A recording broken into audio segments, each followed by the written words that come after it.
privilege it is to be here in I believe this is Chesterfield, Virginia, which is slightly right outside of Petersburg, if I'm not mistaken, and also not too far from Richmond.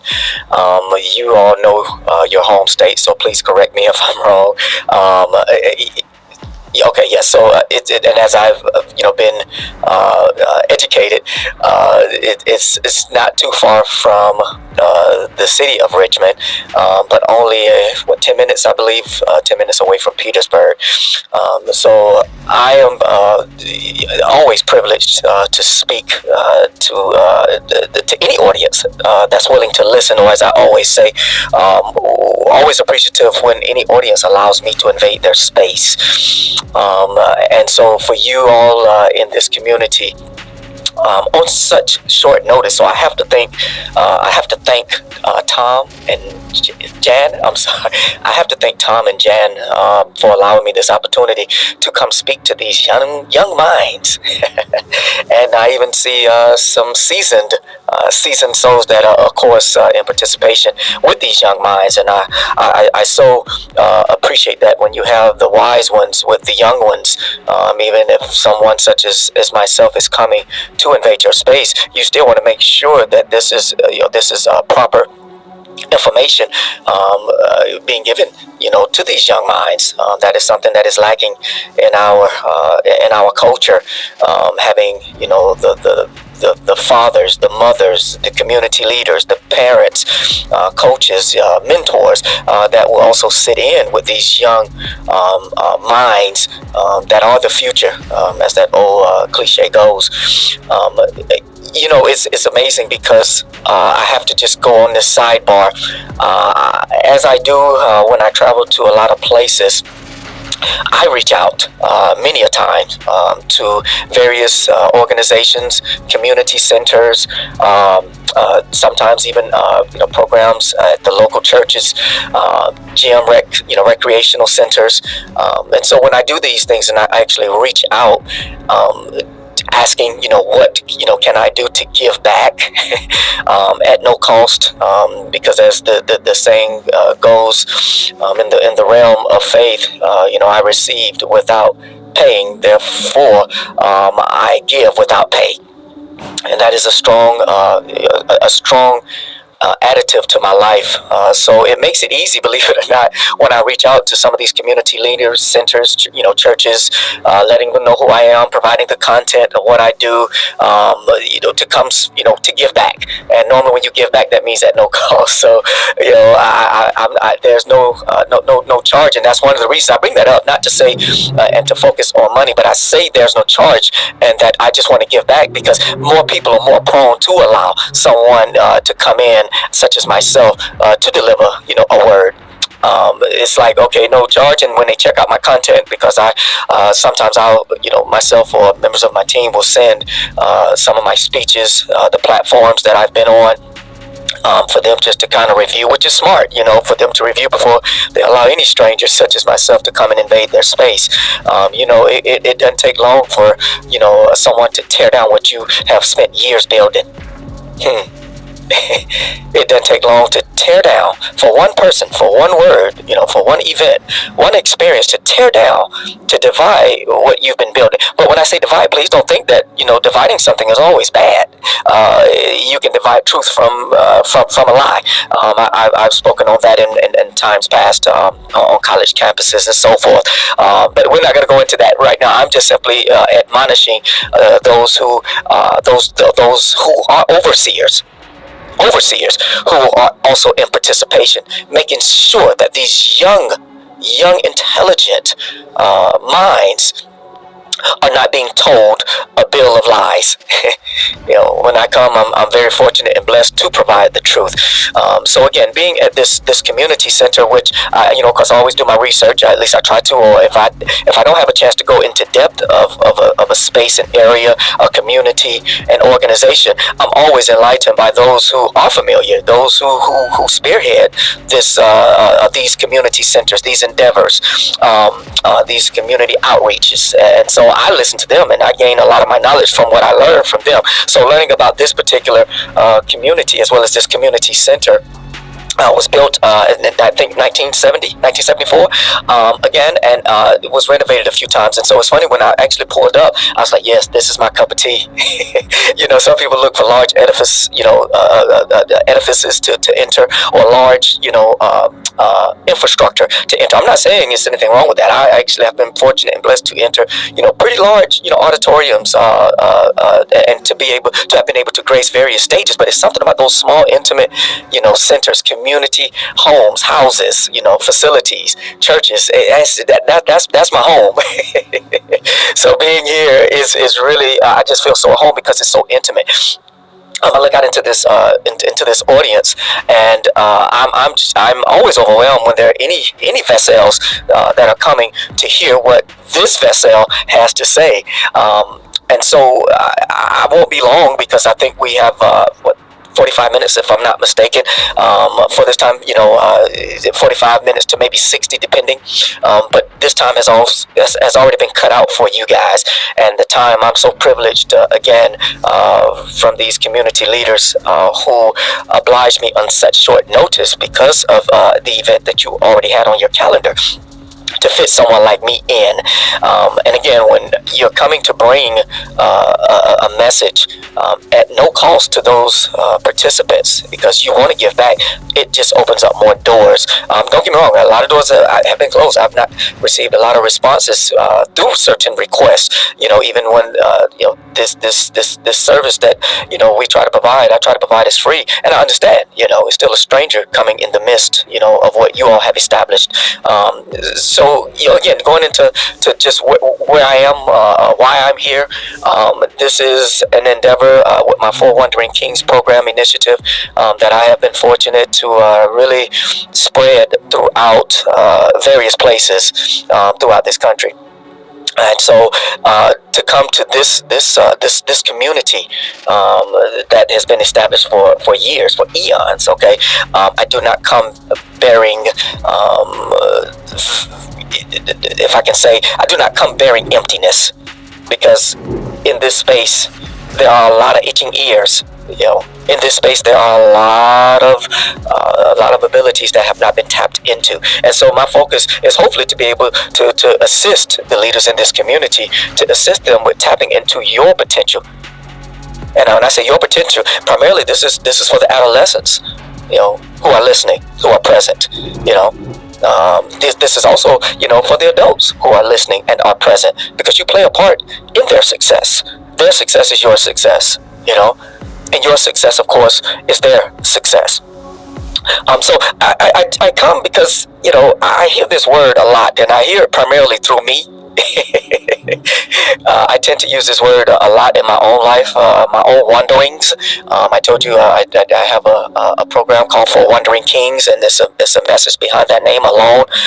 To be honest with you, the very thing that brought me here to this area of Petersburg was because of some failures I have been a part of in recent times, and even as of recent days. So what I'll do a lot of times, I'll just get in my vehicle and I'll wander, I'll drive. Seriously, sometimes it's out of anger, sometimes it's out of frustration, sometimes it's out of confusion, but mostly sometimes it's out of having a sense of failure. And when you have that sense of failure, you sometimes need to steal away. I say sometimes, and I say all the time. This is what I say to my spouse, my wife, on occasion, that sometimes our wanderings, my wanderings, are not always healthy. If you're not careful, so you have to make sure that you have a right spirit on you. So I say that because it's not like, I just came here to deliver a message of peace, but actually I did, though that was not the true plan. That was not the initial plan. But upon my travels, I've been here the past few days. I've been able to just speak to to a few people, and maybe even have been able to engage and make a couple of connections. So the premise of me being here started from failure, and that failure was pretty much presented to me recently.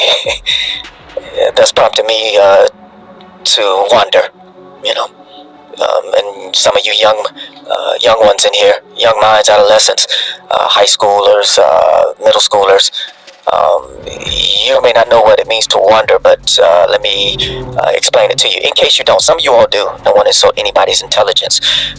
You can wander in multiple directions, and wandering doesn't always mean that you're lost. You can sometimes wander with a goal and an intent in mind, but yet your mind is still just flowing, free flowing almost. It's like if, this vast space that you guys have, I think it's 2 acres, because you have a field behind the facility. You have a baseball field also. So it's a lot of space on this 2-acre, property or plot of land.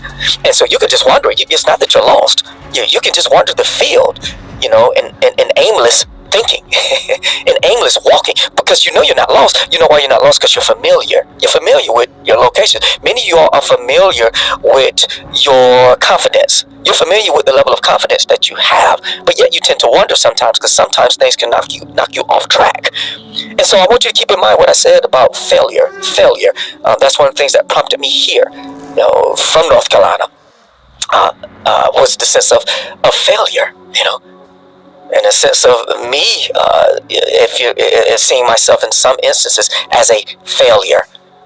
But I'm so grateful that because of my faith and the object of my faith, I sometimes wallow around in these self-defeating mindsets, believe it or not, just to be picked up,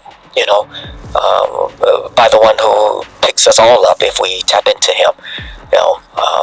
By the one who we can take all of our cares, our frustrations, our hurts, our angst, our angers, our problems, our failures, and hopefully, prayerfully, purposefully, see him begin to do a work in us to lift us up. So I come to you today because of failure. And speaking of failure, I want to say to you all, this is why you will fail. Yes, that's what I said. This is why you will fail. And I'm going to tell you why you will fail. I can see some of the looks on your faces. Yes. This is why you will fail.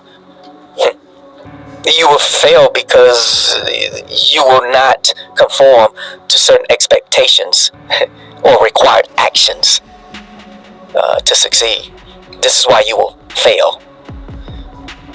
You will also fail because in order to succeed, you must have a knowledge of where you're going, and then, of course, progressively, walking, working, persisting, even wandering towards that particular knowing. That's what succeeding in something means. You can actually have an expected action, that you either will tap into, or an expected action that you will not tap into. That's why you will fail. You will fail because of your choices, your decisions. You will fail because of a weak mindset. You choose to have. I choose to have. You will fail because you in an area that is just too overwhelming for you. Some of you all are in schools, you're on teams. Some of you all are academics. Academic scholars. And so you will fail. You will fail.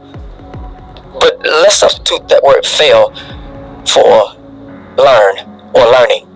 So whenever, I say, Coach Kai, whenever I say you will fail, you are failing, then I want you guys to plug in what that interpretation means. So just like when I said that, I was in a sense of failure, I was in a sense of learning.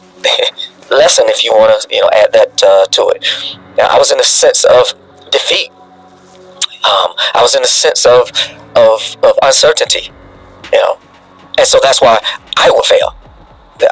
I will fail because of the expected required action that I need, not only physically but mentally, emotionally. Progressively, I will fail if I do not take upon the action required to meet that destination that I have set out to do, or that others are believing and depending on me to do. But remember, I will fail, which means I will learn. I will learn. I will learn. I will learn. So in the very same, when I said that you will fail because of your choices, your decisions, let's fill in and let's substitute that word fail. You will learn because of those choices and decisions. You see the play on words? Don't let failure, be the obstacle that prevents you from succeeding. And that's why you have to fool yourself sometimes, fool your way of thinking. Man, keep failing. No, I keep learning. Man, I failed, in this particular category. No, let's substitute. No, I learned in this particular category. Do you see how and what that does to your confidence, your spirit, even your heart, your mindset? Think about that. So that's why you will fail. And I'm wondering if you all will eventually catch on to my title that I just delivered and presented to you. This is why you will fail. Ah, look at that. I see you back there. Yes, sir. This is why you will learn. Very good, young man. This is why you will learn. Why you will fail, substitute failure for learning. This is why you will learn. Failing and learning go hand in hand, ladies and gentlemen. See, you can fail at something, you can learn at something and not apply it. You can fail at something and not apply an ability to actually remove yourself from that failure, from that learning. See, once you've learned something, then action can totally ensue. Action can take place, you will fail because of your so-called friends, associates. Sometimes, have too much of a failing influence on and over you. So let's substitute. You will have so-called friends, associates that will have too much of a failing influence over you, a learning influence over you. You can learn bad habits, believe it or not, ladies and gentlemen. This you already know. So this is why you will fail. This is why, substitute it, you will learn. You would fail because of a defeated mind. Okay? You will learn because and from a defeated mind. That's the hope, And so with that word failure, I want us to focus on substituting. Substituting. Failure. Failing. Being a learner. Learning. If you say to yourself or someone says to you a failure, okay, the substitute word is, I think I heard someone try to say it, you're a learner. Oh, they're saying I'm a learner. Yes. Ladies and gentlemen, this is what I'm saying to you because this is what I have to say to myself. And sometimes, not just saying it to myself, I'm reminded of these powerful action words and verbs. So instead of me saying, I'm a failure, no, I'm a learner. And that's why you will fail.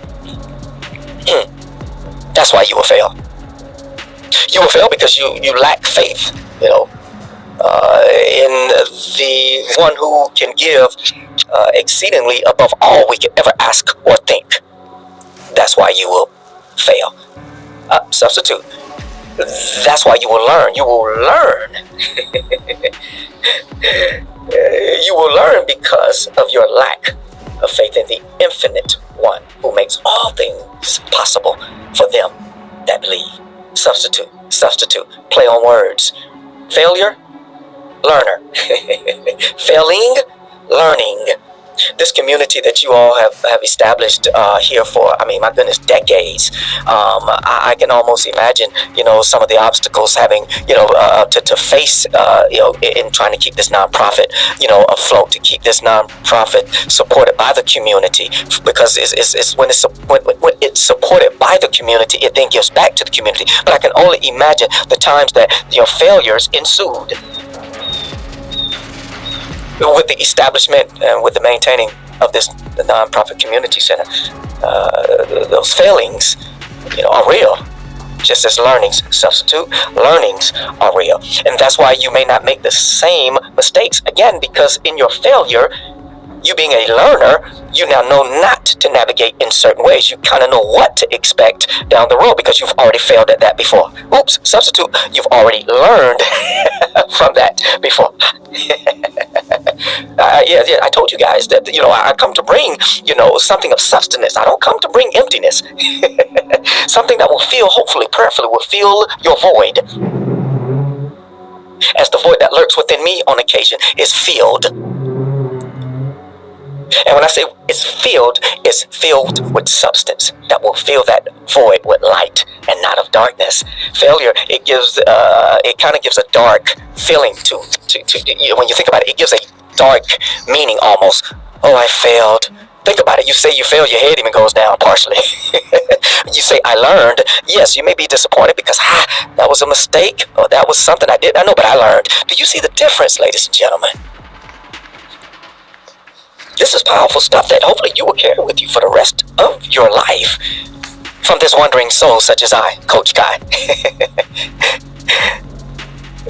Maybe when we finish here, we can head out to the field and I can see some of you all who have failed in making some of your prospective teams. Maybe you'll learn to use that substitute where I failed at making my team, but in actuality, the substitute is I learned why I did not make that team. So maybe we'll go ahead with a soccer ball. I know you guys have it here. I've seen some of your, I think you have like a storage facility. You have all those things, here. But let's get back to the subject matter, okay? Because again, just like you will fail, you will learn.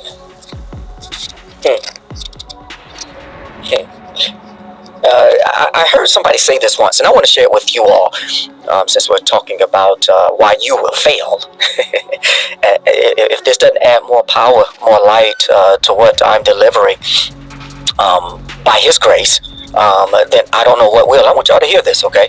I heard a person say this once. They said, never allow the past sense of failure to destroy a new action of faith. Let me say that again. And I know some of you all may not quite understand when I talk about faith, and that's okay. I'll kind of expound on that also. But let me say that again. I heard a person say that, never allow the past sense of failure to destroy a new action of faith. Let's see if you all remember how to substitute. Okay? Never allow the past sense of what? Very good. Of being a learner or of learning to destroy a new action of faith. Very good. Very good. Failure is learning. Learning many times is failure. So never allow the past sense of failure, never allow the past sense of learning, of being a learner, to destroy a new action of faith. If you focus on the very thing that you failed at, the very thing that you learned, okay, and you keep focusing on that, guess what? This new action of faith will not be hindered. Or believing in something that you do not necessarily see. This is faith. Believing something that you will have, though it's no evidence of having it at the moment. That is faith. Unhindered, unwavering faith. Used to share this with my daughter, talking about the actual play on words. One word may have a negative sound, a negative connotation, or a negative attachment to it, but the other, which means the same thing, has a more positive connotation, a more positive attachment to it. My daughter, I would tell her that, look, people are going to call you weird. And I remember she started getting older because I knew she was different. That's how she was being raised. She was being raised to be different. She was raised to be unique. I want you to hear what I just said. Raised to be different, raised to be unique. But as she got older, and I knew it was going to happen because it happened to me when I was growing up. People would come to her and they would say, "You're weird." And I remember she shared a story with me. She was hurt by it, of course. She said, they're telling me, they said that I'm weird. And it hurt her because that word weird, let's be real, it doesn't sound positive. Just like failure doesn't sound positive. And so I let her vent. I want her to get everything out. She was a little teary-eyed, a little hurt. But she said, they call me weird, And I said, I know it hurts, doesn't it? She's like, yeah, and I'm just trying to be their friends and so forth and so on. And I said, okay, well, I want you to hear me when I say this. Do you know when they say weird, they're actually saying unique? She didn't quite understand at the time. I said, when they say weird, they're really saying unique. You're unique. You're different. But they're not going to put it in that context because that's not the context to which they want to deliver it to you. They put it in the word weird because they want it to kind of hurt you. They want it to stifle you. They want this dark cloud of words to hover over you. So they'll use, the term weird. And so, like I would do a lot of times with her, I wanted to look it up. Dictionary, let's go. Look up the term weird, look up all of its antonyms, synonyms, look up the term unique, read the definition, of course, then look up all its antonyms, synonyms. And I want to tell you something. By the time, I taught her this and was teaching her this and she saw it for herself, I'm not saying she felt better. I'm not saying she was fine. No, because let's be real. Sticks and stones may break my bones, but words would never hurt me is a total lie. I have disagreed with that for years. I can't remember who wrote that. I remember researching that years ago, but I can't remember who actually wrote that particular term. But it's totally false. Sticks and stones do break your bones, of course, but guess what? Words do hurt you. Not words do not hurt you. Words will not hurt you. Sticks and stones may break my bones, but words would never hurt me. That's false. And a lot of you in here, you know it's false. Some of you all are deliverers of those dark, clouded words. Oh, y'all didn't think I was going there? Yeah, let's not. Everyone in here is not an innocent little lamb. And I know some of the parents may be looking at me, or guardians looking at me a certain way because you feel like your child is an angel, and maybe they are. I'm not saying every child, but I am saying, oh no, some of the individuals, you all know who I'm talking to and who I'm talking about. Some of you all are the deliverer of those dark clouds. So you're not necessarily on the receiving end, you're on the giving end. You're the one that give those dark clouded words to others, deliver those dark clouded words to others. So to maim them, to stifle them, to trip them up, to make them feel incompetent and less than. Yeah, some of you all are the givers of it. And so you have to really learn how to change even your verbiage. I understand kids are going to be kids and adults are going to be adults. So I used to deal with it even as an adult. Someone would say, you're weird. And when I started to embrace it, I kid you not, I would say, thank you. And they would kind of look at me like, what? I said, you're weird. No, you said that I'm unique and you're right. I'm different and you're right. And it would just, oh my goodness, you can see the hair sometimes standing up on their neck, Or you could just see them becoming unraveled because it's like, because your dark clouded words did not do what you set them out to do because I substituted. I substituted. And so I told my daughter to do the same. And this is a learned trait, ladies and gentlemen. This is not something that just happens overnight. This is a learned trait, And though I explained that to her, what they're saying is you're unique, you're different. But instead of using the term weird, like I said, it didn't make her feel better. But over time, I think she started to embrace it. She started to embrace it because then, of course, high school came. Over time, I think she started to embrace it, realizing that it's a gift when you are weird, when you are different, when you are unique. Because what that says is you're not like everybody else. So I bring that story up because, again, we're talking about substitutions, substituting words that have the same meaning but may be used differently. They have the same meaning, but certain words may be used to bring us down. And that's why you will fail. That's why you will learn. Failure, learner. Failing, learning. Failed, learned. So never allow the past sense of failure to destroy a new action of faith that was life-changing.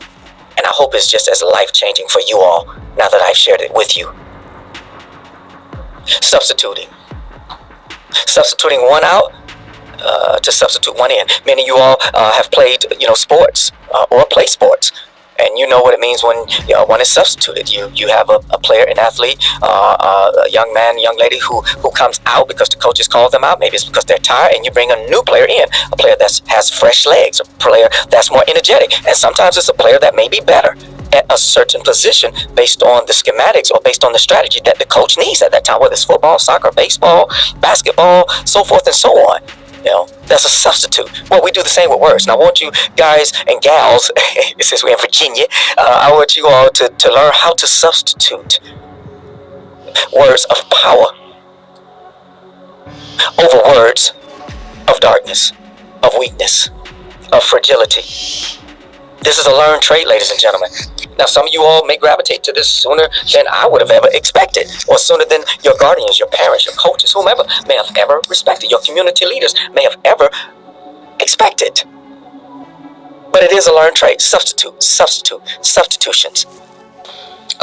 Going back to my daughter again, there was another level of defense I trained her, taught her, instructed her to have in the event clouded words of darkness, words that had an intent to weigh her down. This was something that I would always train and teach and instruct her in.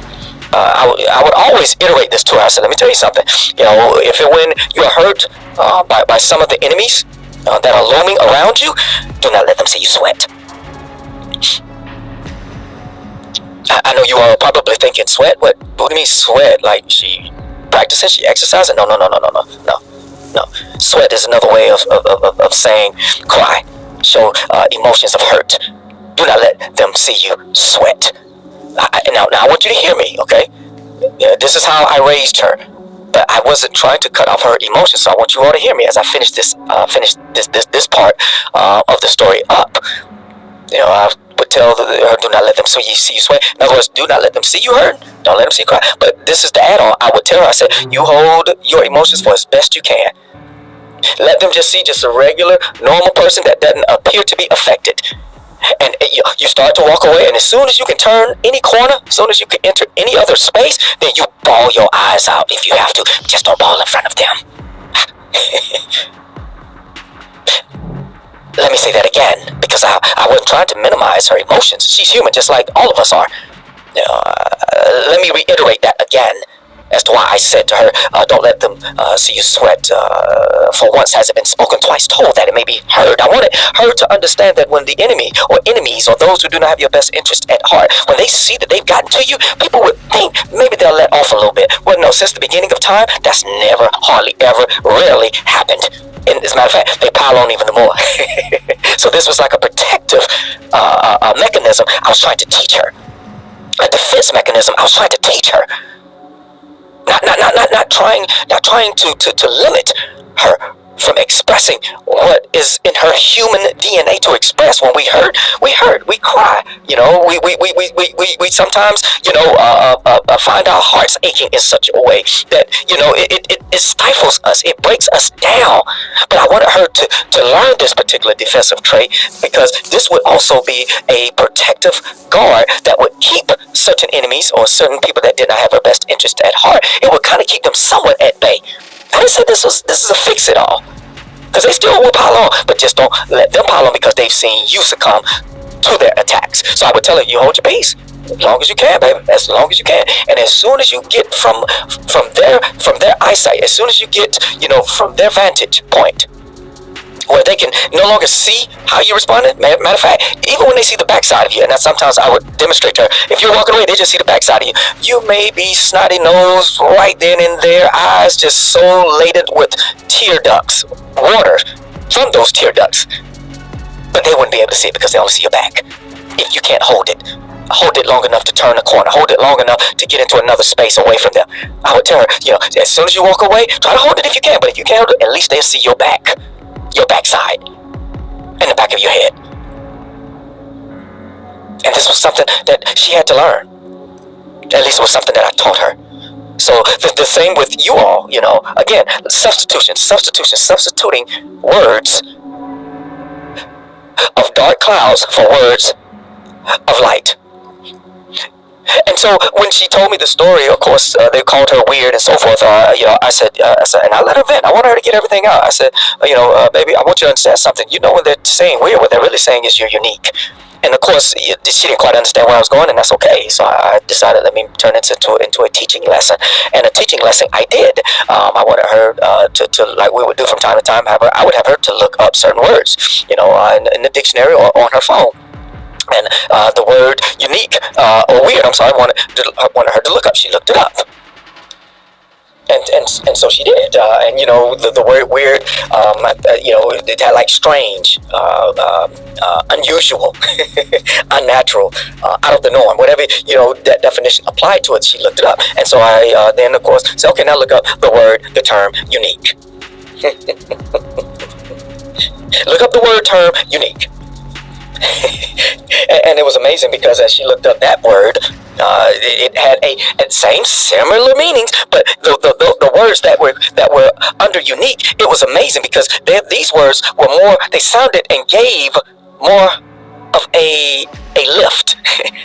So yeah, if I'm not mistaken, she read and some of the synonyms, for unique, just like she did for the word weird, definition and then synonyms relating to the word weird. And so when she got to unique, the substitute word, remember the substitute word, she then saw unique, which was like distinctive, special. uh, Rare. Do you all follow what I'm saying? These substitutions, just like athletes that are substituted, taking one out to put one who's more energetic, one who may be better, one who may be better suited, one who may be more fit for whatever the team needs at that time, it still works. And it's still at play. So you all will fail. You all will fail. When she learned this particular play on words and how to substitute the meaning of what people were really saying, it changed a lot of things. Changed a whole lot of things. A whole lot of things. I didn't say it happened overnight. I didn't say that it still didn't pose a challenge, but at least it did not just hover and harbor over her for too long of a time, if that makes sense. Because these dark clouded words serve the purpose that they were intended to serve, to be some dark hovering cloud that does not bring any light, any encouragement, any confidence, And so the substitute is the substitute. Learn how to use it for your benefit, as I've learned how to use it for mine, especially in these last few days of being here in Virginia. Substituting. Man, I failed at this. No, I learned from this.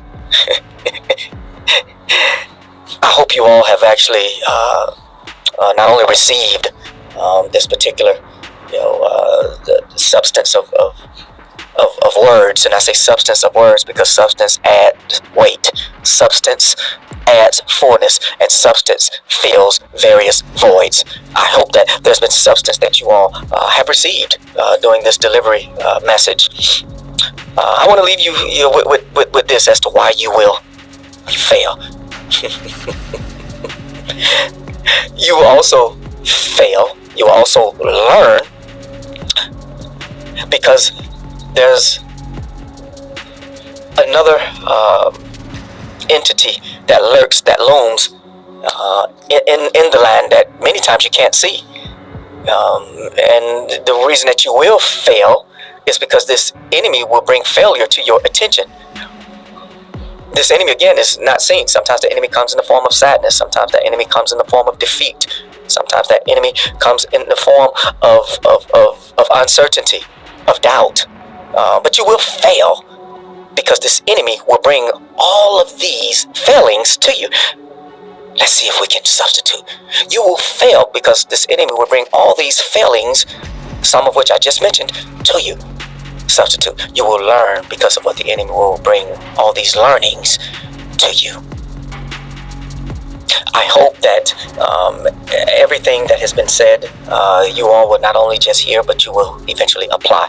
And I say this to myself also. I think this is one of the reasons that separated me from other coaches, teachers, mentors, is because I put myself with my students.